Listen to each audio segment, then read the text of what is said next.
नमस्कार, मैं हूं पंकज शर्मा अपनी सिंहासन बत्तीसी के साथ। सिंहासन बत्तीसी के इस अंक में मैं आपको मध्य प्रदेश के स्टेट प्रेस क्लब द्वारा इन चुनावों के बारे में आयोजित एक समूह चर्चा के कुछ अंश सुनवाना चाहता हूं।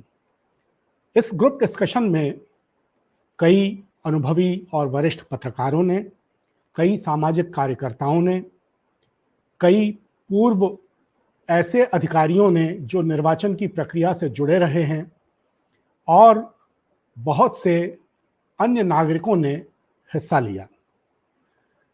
इस समूह चर्चा में ईवीएम के बारे में, निर्वाचन आयोग की भूमिका के बारे में, चुनावों से जुड़े राजनीतिक दलों के बारे में, राजनीतिक दलों और उनके नेताओं की भाषा में आई गिरावट के बारे में और इसी तरह के कई मुद्दों पर बातचीत हुई।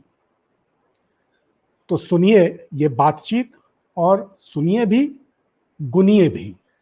ये इस बार जो मत प्रतिशत का, पिछली बार भी चुनाव नतीजों के बाद मत प्रतिशत के समय अपलोड करने में संकोच किया था निर्वाचन आयोग ने। इस बार ये जो अद्भुत देरी है 11 दिनों की, ये बहुत ध्यान देने की बात है कि अचानक 6% वोट का इजाफा, क्योंकि जो प्रोविजनल डेटा होता है उसमें और फाइनल डेटा में 1-1.5% का उतार चढ़ाव हो सकता है, लेकिन 6% का उतार चढ़ाव काफी चौंकाने की बात है। ईवीएम पर जो संदेह है, और संदेह क्या है, वो संदेह एक तरह से पुष्ट है, उनको कोई माने या न माने, लोगों के गले उतरे या न उतरे, या लोग जानबूझ के उसकी अनदेखी करना चाहें तो करें। और सुप्रीम कोर्ट ने भी फैसला किया है और हम सब उस फैसले का सम्मान करें, लेकिन ईवीएम पूरी तरह असंदिग्ध नहीं है दुनिया भर में, और बाकी देशों ने इसीलिए उसको हटा भी दिया। ईवीएम में जो हैकिंग होती है उस पर सैकड़ों वीडियोस अब तो उपलब्ध हैं यूट्यूब पे, और सब लोग जानते हैं कि किस किस तरीके से वो होती है। 2-3 उसके तरीके हैं, जिसमें अभी जो एक नई बात सामने आई है वीवीपैट के प्रोग्रामिंग की। जब उसमें उम्मीदवारों के नाम और सिंबल्स लोड किए जाते हैं तो उसमें कोई मैनिपुलेशन की संभावना है। तो ये जो 6% का आंकड़ा है जो बढ़ा है, ये इसलिए महत्वपूर्ण है कि ईवीएम की संभावित हैकिंग को लेकर जो एक प्रोसीजर है वो ये है कि मतदान के बाद और मतगणना के बीच में उसको मैनिपुलेट करने की संभावना है। एक इंस्ट्रूमेंट, पॉकेट साइज इंस्ट्रूमेंट से उसको किया जाता है, ऐसे आरोप है। तो अचानक 60% वोट को अगर आप 6% बढ़ा देते हैं तो इस 6% वोट में मैनिपुलेशन की गुंजाइश तो नहीं है, ये देखना है। और ईवीएम भारत में भी जब पहली बार केरल में परावूर में इसका प्रयोग हुआ था 1982 में, 42 साल हो गए, तब भी इस पर बहुत बड़ा विवाद खड़ा हुआ था। उस चुनाव में उस चुनाव के कई नतीजों को कैंसिल करना पड़ा था। 123 बूथ थे परावूर में विधानसभा में, उसमें से 50 बूथ पर पहली बार ईवीएम का प्रयोग किया गया था। तो 50 बूथ के नतीजे, फिर अगर आपको ध्यान हो, गुजरात तो पहला हर प्रयोगशाला है गुजरात, तो हर तरह का प्रयोग गुजरात में होता है सबसे पहले। अक्टूबर 2010 के अगर आप नगर निकाय चुनाव और पंचायतों के चुनाव आपको याद होंगे गुजरात के 2010 के, उसमें पूरी तरह भारतीय जनता पार्टी ने स्वीप किया, कांग्रेस का पूरी तरह सफाया हो गया, और उसमें जो ईवीएम इस्तेमाल हुई थी, मजे की बात यह है कि बाद में वहां बहुत से प्रिसाइडिंग ऑफिसर्स ने ऑफिशियली अपनी रिपोर्ट में लिखा कि ईवीएम में मैनिपुलेशन है और हर वोट भारतीय जनता पार्टी को जा रहा है। ये प्रिसाइडिंग ऑफिसर्स ने लिखा हुआ। और जब इस मामले की छानबीन हुई तो आप ताज्जुब करेंगे कि केंद्रीय निर्वाचन आयोग ने यह कहा कि ये ईवीएम हमने नहीं भेजी गुजरात, तो ये ईवीएम कहां से प्रकृति है, ये शायद किसी निजी कंपनी से प्रोक्योर करके चुनाव में इस्तेमाल। तो ये जो एक प्रयोग जब हुआ था जिसमें 96-97% सीटें, 98% सीटें पूरी तरह भारतीय जनता पार्टी को देनी थी, उस प्रयोग को मुझे लगता है, मुझे पूरी आशंका है कि उसी प्रयोग को एक बड़े पैमाने पर व्यापक रूप से फिर धीरे धीरे पूरे देश में इसका एक सिलेक्टिव तरीके से इस्तेमाल किया गया। तो ईवीएम पर संदेह पूरी तरह है। निर्वाचन आयोग की इस बीच में खुद की भूमिका और सरकार का ये बहुत कीननेस, जैसे सुप्रीम कोर्ट के चीफ जस्टिस को रहना था निर्वाचन आयुक्तों के चयन में, तो क्यों सरकार इतनी दिलचस्पी ले रही थी कि सुप्रीम कोर्ट के चीफ जस्टिस न रहे, और पूरा उसके लिए किया गया। तो इन सब चीजों से एक संदेह खड़े होते हैं। कुल मिलाकर के मैं ये कहना चाहता हूं कि सबसे चिंता की बात यह है कि इस मामले में सरकार की, प्रधानमंत्री जी की और निर्वाचन आयोग की विश्वसनीयता इतनी कम क्यों है कि लोग इस बात पर दृढ़ता से यकीन नहीं करते हैं कि नहीं, ईवीएम में कोई गड़बड़ी नहीं होती है, नहीं, चुनाव पूरी तरह निष्पक्ष और स्वतंत्र होते हैं। ये इस तरह का माहौल बन गया है। यही अपने आप में सबसे बड़ी चिंता की बात है, जो कहते हैं ना, seizures wife must be above suspicion. तो अगर सरकार के मुखिया, निर्वाचन कराने वाले निर्वाचन आयोग के मुखिया, अगर उनके बारे में संदेह की सुई उनकी तरफ जाएगी तो ये एक बहुत बड़ी चिंता की बात है। अब जब 300 पार कहा तो 303 सीटें आ गई, जब 280 कहा तो 280 आ गई, जब मध्य प्रदेश में कहा कि कांग्रेस की इतनी आएंगी, बीजेपी की इतनी आएंगी, तो बिल्कुल वैसी ही आ गई। तो ये सब चीजें एक संदेह तो पैदा करती हैं, क्योंकि मुंह से निकली बात इस तरह से सही साबित हो जाए, वो भी इतने बड़े देश में जहां इतने लाखों करोड़ों मतदाता निर्वाचन की प्रक्रिया में इन्वॉल्व होते हैं, तो ये तो एक चमत्कार ही हो सकता है। और इस चमत्कार के पीछे क्या कारण है मुझे नहीं पता, लेकिन मुझे इतना पता है कि ये इतने सक्षम सरकार है, इतनी सक्षम हुकूमत है कि ये जिस वक्त चाहे अपनी कुर्सी से जिस रंग का खरगोश निकाल करके पेश करना चाहे कर देगी। और दूसरा खतरा जो पैदा हो गया है, जैसे ये सूरत की घटना, इंदौर की घटना, इस तरह से तो मतलब अभी तक सरकार हरण करते थे विधायकों की तोड़फोड़ करके, अब लोगों को चुनाव ही नहीं लड़ने देंगे। प्रमुख विपक्षी दल कांग्रेस के उम्मीदवार का नामांकन वापस करा देना, ये कोई मामूली घटना नहीं है। मैं तो ये उम्मीद करता हूँ, उसी दिन मैंने अगले घंटे में कहा था कि इंदौर में इस बार नोटा पर वोट का कीर्तिमान स्थापित होगा, पूरे विश्व का कीर्तिमान बनेगा। कभी नोटा पर इतने वोट नहीं पड़े होंगे, लेकिन जैसे मैं कह रहा था कि ये भी देखना होगा तो नोटा के बटन पर भी नजर रखनी होगी, क्योंकि ये भी बड़ी एक अद्भुत बात है कि जितनी शिकायतें आई हैं, जितनी बार ये घटनाएं हुई हैं, उसमें वोट जब ट्रांसफर होता है तो वो सत्तारूढ़ दल की तरफ ही क्यों होता है। आज तक ऐसा कहीं कोई नहीं आया कि किसी और को वोट ट्रांसफर हो गया। तो देखिए कहीं नोटा जो है वो दबे नोटा और जाए सत्तारूढ़ को ये ना हो।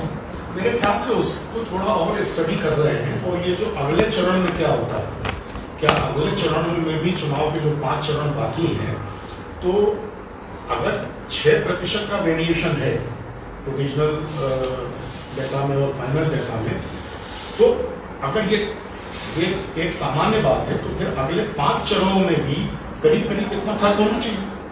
तो देखें निर्वाचन आयोग अगले 5 चरणों के जो मतदान होते हैं उसमें प्रोविजनल डाटा क्या आता है और उसमें फाइनल डाटा क्या आता है। लेकिन सर देखकर क्या होगा, एक बार निर्वाचन प्रमाण पत्र जारी हो गया, उसके बाद की जो न्यायालयीन प्रक्रिया है वो तो बहुत लंबी है, 5 साल निकल जाएंगे चुनाव लड़ते लड़ते, यदि चुनाव फायदा क्या उसका? हाँ, उसका कोई फायदा नहीं। और अब तक ये होता ही है कि एक बार चुनाव नतीजे घोषित होने के बाद जिसको प्रमाण पत्र दिया तो लड़ता रहता है, अगला चुनाव आ जाता है। लेकिन इससे ये होगा, मेरा ख्याल है कि विपक्ष की रणनीति ये है कि जब सारा पूरा चुनाव हो जाए तो उसके बाद समूची दो चरणों में ही 6% का और बाकी में किसी में 1, किसी में 1.5 या सब में 6 का होता है, देखें तो थोड़ी और पुष्ट होगी। तो एक सकल तरीके से देश भर के मतदाताओं के दिमाग में ये बात जाएगी कि ये गड़बड़ी हुई है। अब प्रामाणिक है कि ये अदालत उसके बारे में क्या फैसला देता है नहीं देता है वो अलग बात है। जैसे ये एक बात सतत तरीके से लोगों के दिमाग में चली गई है कि ईवीएम में कुछ ना कुछ गड़बड़ होती है। ईवीएम के बारे में लोग स्पष्ट तौर पर ये कोई नहीं कह सकता है कि नहीं होती है। तो ये बात कई क्योंकि वो है ये लोग अन्याय तरीकों से निर्वाचित प्रतिनिधियों को दबाव से लालच से अपनी तरफ करके सरकारें तोड़ते हैं। ये बात लोगों के दिमाग में सतत तरीके से चली गई है। इसीलिए आप देखेंगे कि जो 2014 का माहौल था या जो 2019 का भी माहौल था वो माहौल इस बार नहीं है। और भारतीय जनता पार्टी काफ़ी इस वक्त जो है काफ़ी कसमसा रही है। और मैं तो जानता हूँ भारतीय जनता पार्टी में रिपोर्ट नहीं कर सकता, भारतीय जनता पार्टी के अपने लोग, खुद भारतीय जनता पार्टी के लोग इन स्थितियों को लेकर भीतर ही भीतर बहुत क्षुब्ध हैं। मैं राष्ट्रीय स्वयंसेवक संघ के एक दो बड़े लोगों से मेरी पिछले कुछ दिनों में बातचीत हुई है, वो इस बात को लेकर काफी चिंतित हैं कि ये किस तरह की शैली की राजनीति जो भारतीय जनता पार्टी कर रही है उससे कुछ व्यक्तियों को भले फायदा हो रहा हो, लेकिन भारतीय जनता पार्टी को एक राजनीतिक संगठन के नाते बहुत नुकसान हो रहा है। और राष्ट्रीय स्वयंसेवक संघ की छवि इससे बहुत धूमिल हो रही है। राष्ट्रीय स्वयंसेवक संघ के प्रमुख मोहन भागवत जी की कार्यशैली में और प्रधानमंत्री नरेंद्र भाई मोदी जी की कार्यशैली में लोगों को फर्क साफ नजर आता है। मुझे नहीं लगता कि संघ प्रमुख जो है वो इस तरह की आक्रामक हड़बड़ी वाली और बिल्कुल सबको तबाह करना है, नस्ताबूद करना है, इस तरह की शैली का स्वागत करते हैं या उसके समर्थक हैं। आप देखेंगे, मैंने देखा भी अभी लेख में 2014 के चुनाव के बाद जब ये माहौल बनाया जाने लगा कि ये एक व्यक्ति की जीत है, तो 2015 में भागवत जी ने बयान देकर कहा कि ये किसी एक व्यक्ति की जीत नहीं है, ये इस जीत को एक व्यक्ति की जीत मानना भूल होगा, ये संगठन की जीत है। उसके बाद आपने देखा 2015 में भागवत जी ने रिपोर्ट कार्ड लेकर सबको बुलाया मध्यांचल में, जो दिल्ली में मध्य प्रदेश सरकार का मध्यांचल में एक मंत्री को बुलाया। नरेंद्र भाई मोदी नहीं जाना चाहते थे, 3 दिन बैठक हुई। आरएसएस के सारे 15 जो सहयोगी संगठन है उनके प्रमुख उसमें थे। आखिरी दिन नरेंद्र भाई मोदी को भी फाइल लेके जाना पड़ा। मेरे ख्याल से नरेंद्र भाई मोदी ने उसी दिन तय कर दिया कि वो आरएसएस के इस प्रभुत्व को तोड़ेंगे, और उन्होंने किया। और इस बीच में सारे पत्रकार जानते हैं कि इस बीच में राष्ट्रीय स्वयंसेवक संघ के मध्यम स्तर के और उच्च मध्यम स्तर के की जो लीडरशिप है उसको उसमें कंफ्यूजन पैदा करने का काम सरकार के लोगों की तरफ से हुआ। अभी भागवत जी, आपको याद होगा ज्ञानवापी जब पूरे जोर पे था तो भागवत जी ने पूना में एक किताब का विमोचन था, तो उस किताब के विमोचन में कहा कि हर मस्जिद में शिवलिंग खोजने की क्या जरूरत है, ये करना ठीक नहीं है, ये भागवत जी ने कहा। तो भागवत जी बीच बीच में कई बार इस तरह के संकेत दे चुके हैं कि वो जिस तरह से ये चीजें हो रही हैं उसके पक्ष में नहीं है। हिंदू राष्ट्र का एजेंडा लागू हो, आरएसएस का जो भी एजेंडा है वो लागू हो, लेकिन उसको लागू करने का कोई तरीका हो। इस तरह के उन्होंने बहुत से, जैसे लिंचिंग के मामले में, गाय वाले मामले में, बहुत से इस तरह के। और अभी आपको पता ही है कि राष्ट्रीय स्वयंसेवक संघ ने अपना जो शताब्दी वर्ष है वो मनाने से मना कर दिया। आप सोचिए, राष्ट्रीय स्वयंसेवक संघ जैसी संस्था और उसका 100वां साल आ रहा हो, कितनी महत्वपूर्ण प्रसंग है, लेकिन उसको मनाने से क्यों मना कर दिया? और उन्होंने जब वो मना किया तो उसने क्या कहा, अपनी हर उपलब्धि का स्वयं ही महिमा मंडन करते रहना कोई अच्छी बात नहीं है। अब आप इसका संकेत समझ सकते हैं, ये अपने मुंह ही मियां मिट्ठू हम बनते रहे, लोग बनाए हम नहीं बनाएंगे, कहने को ये का। तो ऐसी बहुत सी चीजें हैं। तो मेरा कहना ये है कि भारतीय जनता पार्टी और राष्ट्रीय स्वयंसेवक संघ में भी इस चीज को लेकर बेचैनी है, विपक्ष में तो जो है सो है। सर, आपको सुनना बहुत चाहते हैं लेकिन 25 हो रहा है, मुझे लगता है आपको क्षमा चाहता हूं, शुभ यात्रा कहने 7 बजे की फ्लाइट है, पर थोड़ा तो अगली बार जब भी आप कहेंगे तो फिर चलाऊंगा। अब ये 9-10% वाला या इतने दिन 9-10 दिन देर होने वाली स्थिति लोकल लेवल की लेथार्जिक भी हो सकती है, और बाकी आप लोग जो आशंका व्यक्त करना है, लेकिन 800 भी पॉसिबल, इससे कोई इनकार करने वाली ऐसी स्थिति नहीं है। और मोटे तौर पे 3-4 दिन वाली स्थिति का अंतर होना स्वाभाविक इसलिए है कि वो एक मिलान करके और उसको फाइनल फिगर में फिट करने वाली स्थितियाँ होती है। फिर यहाँ से राज्य निर्वाचन को जाता है, राज्य निर्वाचन वाले स्कूल भी करके उनको आगे भेजते हैं, then it becomes a final figure. तो प्रोसीजरल वाली स्थिति हो सकती है। दूसरा भी माननीय शर्मा जी जैसा बोल रहे थे मशीनों के संबंध में, तो मशीनों के संबंध में इन्होंने जो गुजरात का उदाहरण दिया था, उन्होंने कहा था कि भारत निर्वाचन ने मना किया कि हमने मशीनें भेजी नहीं, तो वो बात बिल्कुल सही थी कि लोकल बॉडीज़ की मशीनें अलग होती है और सेंट्रल बॉडी की अलग होती है। भारत निर्वाचन का काम अलग है और राज्य निर्वाचन का काम अलग है। राज्य निर्वाचन की मशीनें अलग है, राज्य निर्वाचन का काम सिर्फ राज्य स्तर पर ही होता है और केंद्रीय निर्वाचन का काम भी जिलों के माध्यम से होता है, किंतु उनके अधिकारी रहते हैं, रिकॉर्ड सेपरेट रहता है। एक सुविधा जरूर भारत निर्वाचन ने राज्य निर्वाचन को दी है कि नाम बढ़ाना घटाना या जो भी होती है वो दोनों सिमिलरिटी वाली स्थिति में एक दूसरे ट्रांसफर हो सकती है। ये अभी 10 साल से हुआ है, इसके पहले तक ये चीज़ संभव नहीं थी। मतलब राज्य निर्वाचन वालों उनको फिगर नहीं दे सकते थे, वो वाले इनको फिगर नहीं दे सकते, और भारत निर्वाचन ने ये उदारता करी, जिसके कारण से आप हम लोगों को बहुत सारा वो पड़ जाता है कि बार बार अलग अलग फॉर्म भरना, अलग अलग बार बार जाना। आपने एक बार नाम करा लिया, हर किसी को ये जानकारी नहीं होती है कि मैंने फॉर्म भर दिया था, भारत निर्वाचन में भर दिया तो मतलब मैं वोटर हूँ, और लोकल बॉडीज़ की वोटर लिस्ट में जब देखा जाए तो उसका नाम नहीं रहता, तो वहाँ से वापस लौट के आ रहा है। तो वो स्थिति में इसमें काफ़ी कुछ कमी आई है। और हर महीने इनके मतदाताओं के और उनके नामों के निरीक्षण वगैरह जो होते रहते हैं हर साल, मतलब साल में एक बार या 2 बार, चाहे चुनाव हो या ना हो, तो उससे फर्क तो पड़ा है। और ये डिले होने वाली स्थिति का स्पष्ट वाली स्थिति कुछ नहीं कही जा सकती। मशीनों के विषय में जैसा माननीय शर्मा जी ने कहा है, तो शंकाएं वाली स्थिति अंतिम लंबे से कोई चीज़ प्रमाणित रूप से पूर्ण हो जाए तो ऐसे और वाली स्थिति का वो नहीं है। पर सुप्रीम कोर्ट का उन चीज़ों में मना करना थोड़ा सा सोचने योग्य वाली स्थिति कि सुप्रीम कोर्ट जो इतने ड्रेस्टिक डिसीजन ले रहे हैं, उस वाली स्थिति में उनको मना करने वाली स्थिति शायद नहीं होना चाहिए थी। ऐसा मेरा व्यक्तिगत मत है। मैं सुप्रीम कोर्ट के ऊपर कोई ऐसा आक्षेप करने वाली स्थिति का कोई अधिकारी नहीं हूँ, पर वो थोड़ा उचित मेरे व्यक्तिगत रूप से नहीं कहा। सर पूर्व काल में हमेशा आंकड़े दिए जाते थे, आप सहमत हैं? मैं आपकी बात से पूरी तरह सहमत हूँ, पर मैंने आपको ये कहा कि परसेंटेज देते हैं तो टोटल पैसे निकाल के दिया जाता है। टोटल नंबर ऑफ वोटर्स कितने हैं, टोटल पोल्ड कितने हुए हैं, उसके आधार पर जो परसेंटेज निकाला जाता है वो परसेंटेज टोटल आप मानेंगे कि आंकड़े के साथ पूर्ण आंकड़ा भी दिया जाना चाहिए? दिया जाना चाहिए, उसमें कोई शंका वाली बात नहीं है। कई चीज़ों में, बहुत सारी चीज़ों में अभी चेंजेस आए हैं। अभी जैसे 400 पार की बातें चल रही थी, 400 पार वाली बात तो खत्म हो गई। आजकल 400 पार कोई नहीं बोल रहा। मैं राजनीतिक नहीं हूँ, पर वो 400 पार वाला जो शुरू में चल रहा था, वो 400 पार वाली स्थिति अब दूर हो गई है। तो मतलब यहाँ तक भी आ गया, यदि इनकी सरकार बन गई तो ये हो जाएगा।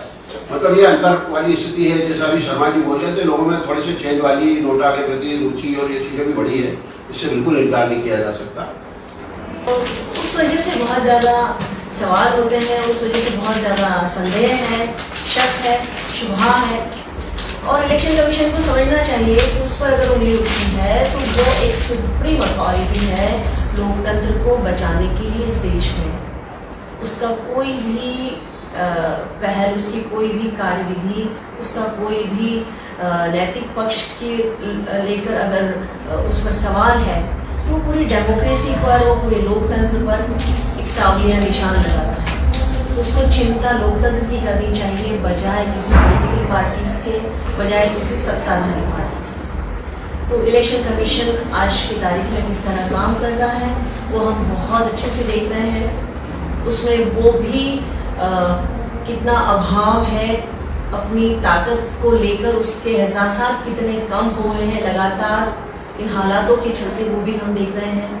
अगर वो नोटिस भी इशू कर रहा है तो पार्टी के अध्यक्ष को इशू कर रहा है, जो संबंधित व्यक्ति है, सुप्रीम अथॉरिटीज पार्टीज के, उनको लेकर वो अपनी बात नहीं कह पा रहे। तो ये किस बात की, मतलब एक दया स्थिति जो है, मतलब बिल्कुल दयनीयता की तरफ क्यों जा रहा है इलेक्शन कमीशन? हमें उसकी तरफ उस पर चिंता जतानी चाहिए। EVM वगैरह तो मसला है ही, लेकिन उसकी ओवरऑल जो ताकत है वो क्यों कमज़ोर हो रही है। और मुझे लगता है कि ये सवाल सिर्फ 11 दिन की कहानी का नहीं है। 11 दिन की कहानी जो है वो बहुत बड़ा एक मंजर हमें दिखा रही है, बहुत बड़े दृश्य की तरफ हमें ले जा रही है कि आने वाला कल क्या होने वाला है, और हमें उस आने वाले कल के प्रति डरना चाहिए, उस आने वाले कल के प्रति चिंता जतानी चाहिए। और मुझे बहुत ही अनफॉर्चुनेट लग रहा है, बहुत दुर्भाग्यपूर्ण लग रहा है ये कहते हुए कि जब मैं वर्ल्ड मीडिया की इलेक्शंस को पढ़ रही हूँ या मैंने पिछला इलेक्शन अपने पड़ोसी देश का देखा जो कि आज की तारीख में बहुत ज़्यादा चर्चा में है, चुनाव को लेकर उस पर नैरेटिव खड़ा किया जा रहा है चुनाव का, लेकिन हम पड़ोस के मुल्क की तरफ गर्दन झुका कर बराबर करके देखते हैं, नजरें घुमाकर, तो हमें दिखता है कि उसने भी वीवीपीटी में वही किया था फाइनल रिजल्ट देने के लिए। वहाँ पर भी बहुत बड़ा एजिटेशन हुआ उसके बाद में कि उसने भी बहुत देर से जारी की। तो हम कहाँ जा रहे हैं, हम किस तो देरी है, ऐसा कभी भी नहीं हुआ कि 10 से 12 दिन की देरी किसी वोटिंग परसेंटेज को डिक्लेयर करने में हुई। तो ये अपने आप में बहुत सिग्निफिकेंट बात हुई है। देखिए क्या हुआ कि जब हमने इस्तेमाल करना शुरू करी तो टेक्नोलॉजी ने समय को बचाया, लेकिन अब उल्टा हो गया कि जो टेक्नोलॉजी है जो हम इस्तेमाल कर रहे हैं तो उससे और समय लगने लगा। तो अपने आप में एक प्रश्न खड़ा होता है कि इस अभूतपूर्व देरी का इस टेक्नोलॉजी के टाइम, इस मतलब जब संचार के साधन इतने विकसित हो चुके हैं तो इतना ज्यादा समय क्यों लग रहा है। तो ये अपने आप में एक प्रश्न खड़ा होता है। दूसरी बात ये है कि देखिए चुनाव जो है वो दुनिया का सबसे बड़ा लोकतंत्र माना जाता है भारत, और भारत का जो लोकतंत्र का जो स्वरूप है वो तभी बचेगा जब वो चुनाव आयोग अपना काम निष्पक्षता से करे। अभी ये हो रहा है कि चुनाव आयोग की निष्पक्षता साल दर साल संदेह के घेरे में आती जाए। सुप्रीम कोर्ट के जज की भूमिका को आप नकारते जा रहे हैं, तो आप सीधी बात है कि जो सत्तारूढ़ दल चाहेगा हम उसको आप चुनाव आयुक्त बनाएंगे, और चुनाव आयुक्त जो है वो अपने हिसाब से सत्तारूढ़ दल के हिसाब से वो फैसले लेगा। और ये हम लगातार देख रहे हैं कि ये चीजें होती जा रही हैं। अभी एक मोदी जी का एक बयान राजस्थान की एक रैली में बड़ा चर्चा में आया, जिसमें उन्होंने अल्पसंख्यक को लेकर एक टिप्पणी करी। कायदे से अगर चुनाव आयुक्त अगर निष्पक्ष होता तो हम देखते हैं कि वो उस टिप्पणी को जो संज्ञान में लेता, लेकिन अभी ऐसा नहीं हुआ, वो बिल्कुल उसने छोड़ दिया। ये सिचुएशन आ रही है कि चुनाव आयुक्त को भी मतलब आप दबा रहे हैं, चुनाव आयोग को भी आप दबा रहे हैं, ये स्पष्ट रूप से दिखता है। अभी हम सबसे ज्यादा चर्चा जो होती है ईवीएम को लेके होती है, ईवीएम की जो भूमिका है और जो ईवीएम में मैनिपुलेशन होता है उसको लेके बहुत सारी चर्चा होती है। ईवीएम देखिए दुनिया में कोई भी मशीन होती है वो हर मशीन हैकेबल। ये एक आप दुनिया के किसी भी इंजीनियर से पूछ लीजिए, वो बता देगा कि किसी भी मशीन में मैनिपुलेशन किया जा सकता है ना। चुनाव आयोग के आंकड़े और जो मशीन बनाने वाली देश की दो प्रमुख संस्थाएं हैं, उन्होंने जब अपने आंकड़े जारी किए कि साहब हमने इतनी मशीनें बेची हैं, चुनाव आयोग ने बोला कि हमने इतनी मशीनें ली हैं, तो उन मशीनों में 19 लाख मशीनों का डिफरेंस आया। आज वो छापते जाइएगा। तो ये जो नया सिस्टम है जो अभी हम कुछ सालों से देख रहे हैं, और एक तरफा सोच के साथ चलने वाला जो देश हम देख रहे हैं, और जो कि असहमतियों को लेकर कोई खास उस तरफ तवज्जो न देने वाला हम जो माहौल देखते हैं, और जो इसके लिए बहुत हद तक मुझे लगता है कि मीडिया भी रिस्पॉन्सिबल है। मीडिया ने जिस तरह से अपना वजूद को कमज़ोर किया है और लोकतंत्र के लिए उसकी जितनी ज़रूरत है या उसकी जो ताकत है, उसने अपनी ताकत को जहाँ पर किसी एक शक्ति के आगे समर्पित करने का प्रयास किया है, तो वहाँ पर हमें फिर दिख रहा है कि जो कुछ हो रहा है उसका असर कुछ भी नहीं है। मैं आप सबसे कॉमन आखिरी सवाल पूछूं, उसके पहले आप लोग कोई प्रश्न किसी से पूछना चाहें तो आप संबोधित कर सकते हैं। ये मेरा प्रश्न है मुख्तार से है कि ये बड़ा आज एक पॉइंट क्लियर हुआ कि राज्य निर्वाचन और निर्वाचन मशीनें अलग रहती है, ये सब चीज़ें स्टोर कहाँ होती है, जिनकी मशीनें भी दोनों के सेपरेट स्टोर करने के प्लेसेस भी सेपरेट अलग है। मतलब राज्य वाले तो केंद्र वाले मशीन का सिस्टम भी अलग, मतलब एग्जैक्ट वो कोई मशीनें इधर भी यूज हो जाए उधर भी यूज हो जाए नहीं हो सकता। गिरीश जी, ये बताइए कि जो स्थितियाँ चल रही हैं तो युवा वर्ग क्या स्थिति है? युवा वर्ग परेशान है, वो सोच नहीं पा रहा है क्यों क्या कहीं कहीं युवा वर्ग को ये लग रहा है कि वो बहुत भ्रमित है, उसको समझ में नहीं आ पा रहा है। एक मिनट सर, मैं बीच में थोड़ा सा प्रेस से संबंधित है, मुझे होनी है, तो मेरा सीधा सा मतलब है कि सबसे इम्पोर्टेंट चीज़ ये है प्रेस के लिए जो कष्ट वाली स्थिति है, अपनी रोजी रोटी सबसे पहले आदमी को प्यारी, और जो हम जो अभी तक देख रहे हैं तो रोजी रोटी वाली स्थिति में जब आती है तो मेक ए कॉम्प्रोमाइज। इसमें अच्छे ग्लेरिंग एग्जाम्पल्स हैं। अटल बिहारी वाजपेयी जी का स्वयं का एक कोर्स से उन्होंने अपनी सरकार कोई थी, और चंद्रशेखर जी का है कि सेक्युलरिज्म के नाम पे उन्होंने पद छोड़ दिया था प्रधानमंत्री जैसा। तो ये ऐसे एग्जाम्पल वो आइडियाज आज की तारीख में किसी भी राजनेता में नहीं है, चाहे पक्ष हो चाहे विपक्ष हो। वो चेंज जो आ रहा है वो थोड़ा चेंज होके व्यापक चेंज होके आ रहा है, तो उसके कारण से एक को देख के दूसरा, करप्शन के मामले में कांग्रेस बहुत बदनाम हुआ करती थी, व्यभिचारी के नाम में बहुत बदनाम हुआ करती थी, किंतु उस जमाने में भी जो अन्य विपक्षी पार्टी के लोग थे वो ज़्यादातर व्यापारी वर्ग की पार्टियां हुआ करती थी। वो व्यापारी वर्ग इंडियन प्रकार में अपने पर्सनल रिलेशंस के नाम पे छूटू पैसा खर्च कर पुरा के अपने काम करा दिया करते थे। तो वो टेक्टिस वाली स्थिति आ सकती है, व्यापारियों के हाथ में वो है, तो दे नो ऑल वेज। तो सुना आपने कि किस तरह समाज के अलग अलग वर्ग, अलग अलग तबके के लोग जो जागरूक हैं वो 2024 के इन लोकसभा चुनावों को लेकर, उससे जुड़े तमाम पहलुओं को लेकर किस तरह की चिंताएं व्यक्त कर रहे हैं। उन्होंने ईवीएम की खामियों के बारे में बात की, उन्होंने निर्वाचन आयोग द्वारा अपनी भूमिका को संभवतः उतने अच्छे तरीके से न निभा पाने की शंकाएं जाहिर की, और उन्होंने इस मसले पर भी बातचीत की कि यदि हमारे देश के लोकतंत्र को मजबूत रखना है, उसको सकारात्मक दिशा में आगे बढ़ाना है, तो किस तरह सभी राजनीतिक दलों को अपनी जिम्मेदारियों का पालन करना होगा। मैंने मध्य प्रदेश के स्टेट प्रेस क्लब द्वारा आयोजित इस समूह चर्चा के ये तमाम हिस्से आपको इस उम्मीद के साथ सुनवाए हैं कि आप भी इन पर अपने स्तर पर गौर करेंगे और जो कुछ योगदान चुनाव प्रणाली के सुधार में हो सकता है, इन चुनावों को सफल बनाने में हो सकता है, इन चुनावों को निष्पक्ष और स्वतंत्र बनाए रखने में हो सकता है, उसे करेंगे। आज की सिंहासन बत्तीसी में इतना ही। कल सिंहासन बत्तीसी का अगला अंक लेकर मैं आपके सामने फिर हाजिर होऊंगा। तब तक के लिए नमस्कार।